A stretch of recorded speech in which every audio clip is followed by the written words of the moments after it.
গাইবান্ধা জেলায় মোট সংসদীয় আসন 5টি। আমাদের 10টি টহল টিম সহ মোট 12টি টহল টিম রয়েছে। এর ভিতরে 2টি হচ্ছে আমাদের রিজার্ভ স্ট্রাইকিং টহল। আর প্রতিটা আসনে আমাদের 2টা করে টহল থাকবে, প্রতিটা আসন ভিত্তিক, এবং আমাদের রিজার্ভ কিছু ফোর্স থাকবে, যে ফোর্স গুলো আমরা যাতে দ্রুত ওখানে গিয়ে দ্রুত নিষ্পত্তি করতে পারি যে কোনো সমস্যা সমাধান।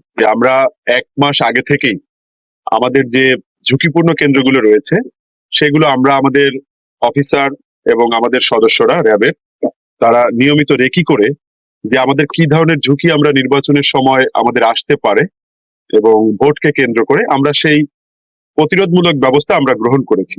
আমরা কোনো তথ্য পাবার সাথে সাথে আমরা সেখানে দ্রুত যাতে রেসপন্স করতে পারি সেজন্য আমাদের অত্যাধুনিক ড্রোন এবং সমস্ত ব্যবস্থা র্যাবের পক্ষ থেকে, র্যাবটারের পক্ষ থেকে সমস্ত ব্যবস্থা ইতিমধ্যে গ্রহণ করা হয়েছে।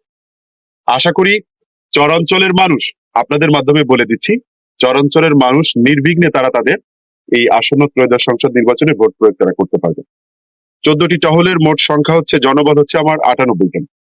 98 জন জনবল এই টোটাল গাইবান্ধাকে নিশ্চিদ্র নিরাপত্তা দিয়ে ইনশাল্লাহ আগামীকালকের নির্বাচন আপনাদের সামনে এবং জাতির সামনে এই গাইবান্ধাকে সুষ্ঠু এবং সুন্দর একটা নির্বাচন আমরা উপহার দিতে পারবো বলে আশা করি।